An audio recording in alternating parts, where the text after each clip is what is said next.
Speaking Mind Podcast, lift off.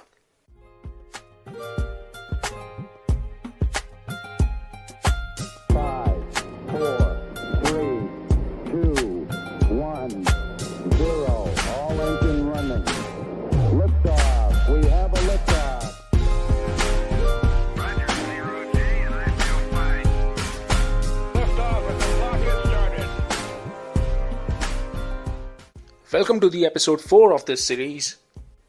And in this one, we are going to talk about if life flies, then what does dreaming do? So, without a further ado, let's get started.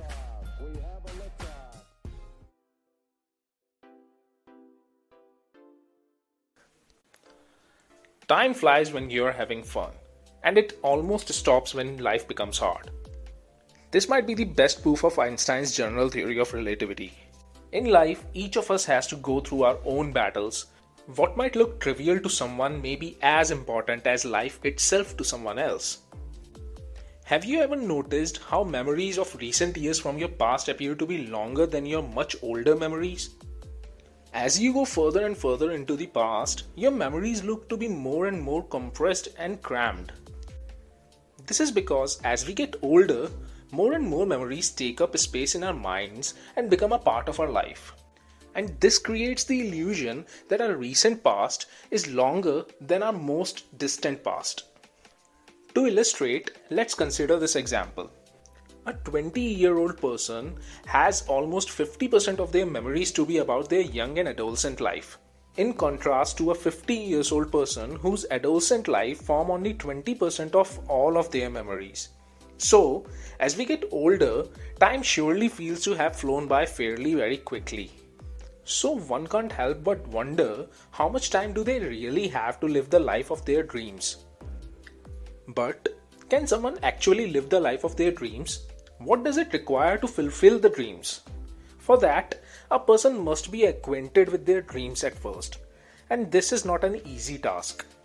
There are many kinds of dreams, and a person can have several dreams of each kind. In order to bring dreams to reality, they first need to be brought inside the realm of achievability. I know people say nothing is impossible, but one should be very careful with what one wants to achieve. A person adamant about breathing in a vacuum will never be able to realize this dream. Once a realistic dream is identified, it needs to be cultivated with effort. Nothing is free in this world, not even dreams. For their realization, it is very essential that one must put in efforts and not be afraid of sacrifices that will surely knock at their doors. Along with this, patience is going to be the greatest ally of yours in this journey.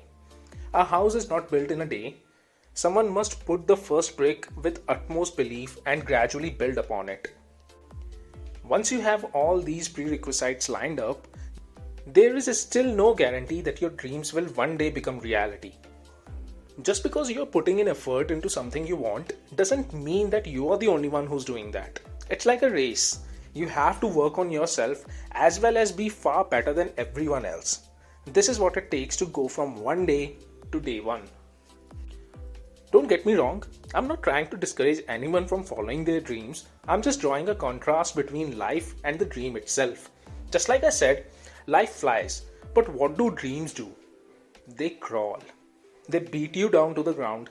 They personally introduce you to rock bottom. They compel you to sacrifice and sometimes even make life miserable. But the people who are mad enough to go through the time of this torture are actually the people who know that the satisfaction they will receive from gratification of their dreams is incomparable to anything else in this world. One might argue that if this is what it takes to reach to your dream life, then is it even worth it? One might not be having an intimate relationship with his dream. It's the same argument as someone saying that they can Google the image of the top of the Himalayas and hence need not to climb it. Dreams are made up of sweat, tears, and blood. They pull you out from your comfort zone and throw you into the world of uncertainty and pain, all because you dare to think big. That is why you need to chase your dream in pursuit of your happiness. Do you ever wonder why it goes like this? Pursuit of happiness? Maybe the multi-millionaire stockbroker Chris Gardner, whose life was portrayed by actor Will Smith, has the answer. As he put it, that maybe happiness is something that we can only pursue and maybe we can actually never have it. Yeah, let that sink in.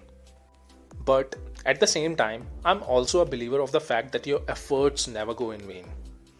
And I'm sure that up to some extent, Chris Gardner also believed in it. And that is exactly why he also achieved happiness in the latter part of his life. And yes, he actually struggled but never gave up on the pursuit of his dreams and his happiness. And this brings us to the last ingredient of what dreams are made of, and that is persistence. I'll have to take back a few words of mine though. Dreaming and trying to live your dream life is not a race as I claimed above. It's a marathon. The only thing that matters is the answer to the question, which goes something like this: do you have what it takes to be persistent? If the answer to this question is yes, then you have the power to bring your dreams into reality. And this is exactly what dreams do. They beat you down to build you up.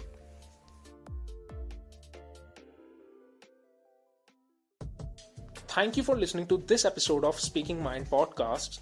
If you're a reading fanatic, then you can go ahead to our blog and you can check out the transcription of this episode as well as all the other episodes absolutely free. Do check out the other episodes from the library. And once again, thank you for tuning in.